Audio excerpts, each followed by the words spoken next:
Lions TV. This is the Den Daily, bringing you all the latest gossip, views and transfer news from in and around the Den. Yesterday we had the signing of Zach Sturge, and that was followed up last night by some news that was circling on social media and the WhatsApp groups that Millwall are potentially going to sign Massimo Luongo. Luongo is a free agent. He's been released by Ipswich at the end of last season, and he is currently, it was confirmed, there you go, late last night, that he is actually training with the squad in Spain. So in effect, in my opinion, he's currently on trial, which he will succeed in my opinion. I've not seen loads of him. I never make any secret that I don't know loads about other players from other teams, but if he's come from the Prem, he played 11 games last season. He was back up to Mulsey.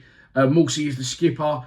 If you're playing in the Prem 11 times for Ipswich, you've definitely got something in the tank still, despite him being nearly 33 years old, which I'm going to get into, to play in the Championship for Millwall. Luongo started his career in the youth team at Tottenham, although he never played a first team game. He's played for Swindon, QPR, Middlesbrough, amongst other teams along the journey to Ipswich Town. We arrived in 2023, and he helped Kieran McKenna's side get back-to-back promotions from League One, as we know, and then from the Championship into the Premier League. Ipswich are relegated. They're back in the Championship. It's handy because Portman Road's not that far away for an away day. And Luongo was released from the club. He's an Australian international as well, so he's going to be looking to get a club pretty sharpish, because he's going to want to go to the World Cup next year. Should Australia get there, I'm assuming they will do. Don't know how they get on in their group, but judging from the other teams in that area, I'm pretty sure that they will get there. They usually do. Now, this has sparked controversy amongst the fan base. Like I said, he's currently on trial or training with the team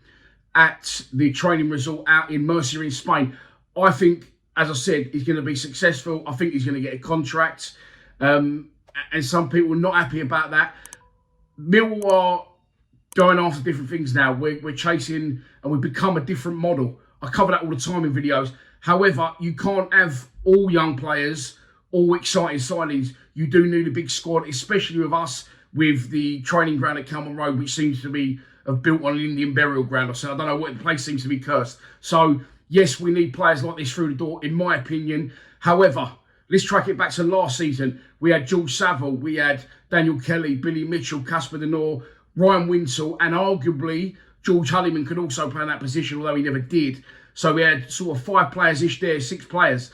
Honeyman left, sold to Blackpool. Saville was released, moved to Luton. Daniel Kelly, I'm starting to give up on because he's constantly injured. And Ryan Wintle went back to his parent club, Cardiff. I have said in previous videos as well, I wouldn't have minded getting Wintle back as a squad player. You know, not long-term, not looking long-term future, but you need squad players, you need experience. And we've lost a lot of experience through Murray Wallace and Sean Hutchinson and George Saville in the summer. And Saville's the one I'm going to cover. In an ideal world, you know, we couldn't meet terms with George Saville. We got offered a new deal on reduced terms. I would have just given Savs the extra bit of money he wanted. I'm sure we can all pretty much agree on that. I'll be surprised if anyone doesn't. Then, like I said, I wouldn't have minded getting Wintle back. I think that Luongo is like an upgrade, and he's going to play the Wintle role. He'll be competing for a first-team place, make no mistake, because he does want to go to the World Cup, like I said, with his country, Australia.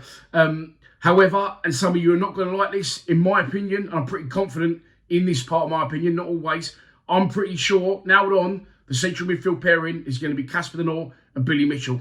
And I know you don't like that. I'm not going to go into the Billy Mitchell saga again. But he's 23, 24 years old. And he's already played like 200 games in the champ. I think he's a good player. And as I think we're seeing now with Casper De Norre is thriving in a better side, as many of our players are. You know, we're a different type of side. I spoke to Alex Neil yesterday. If you didn't see that video, I'll link it in at the end. But he said we want to be on the front foot. We want to be taking the game to teams. We want to play football while we're doing it. And we want to score goals. So that's all going to play into the Norres of this world, the Mitchells of this world. Not becoming better players, but just showcasing what they can do a little bit more. But getting back to Luongo, yes, Saville, for me, it is the one I want to keep, 100%. Brilliant leader in the dressing room. We can see it ourselves on the pitch. Knows Millwall inside out. I think he's had 3, potentially 4 spells at the club. He did want to stay, but the club didn't want to meet his wage demands. I'm not sure what Saville wanted, whether he wanted another year or another 2. He's just under a year younger than Luongo. Luongo turns 33 next month. Savs has just turned 32. So I'm not sure if it wasn't so much the wages, but the length of contract George Savile wanted? I don't know, and we'll never know, and we move on to Luongo. I don't think it's going to be a long-term contract. I think he will sign, but I think he'll get a season with the option of another one if he plays, X amount of games. So as far as I'm concerned, it will be a good signing if it happens. I do personally expect it to happen, barring something stupid happening, like him getting injured like the rest of them, or he doesn't perform. But experienced pro, tough tackling central midfielder, played a lot of games, back-to-back promotions with Ipswich, played in the Prem last year, keeping himself fit, wants to go to the World Cup. I can't see how he won't impress enough to get a contract from Alex Neil and expect this deal to get done. Will it be today? I'm not sure. Will it be tomorrow? But I'll bring you more on that as it happens. But it does look like Massimo Luongo is going to become a Millwall player, free agent, and I'm guessing, this is just my prediction, it's going to be on a 1-year deal. I'll be back tonight for a live stream. It's a 6 p.m. kickoff. So I'll be live for about 5:40 p.m. as the Lions take on Kevin Nolan's Northampton Town. I was going to say League One then, but I stopped myself because I don't know what league they're in. I should have checked that out, really. But there you go. I'm sure we'll cover it on the stream tonight. Please subscribe to Lions TV. Come on, you Lions.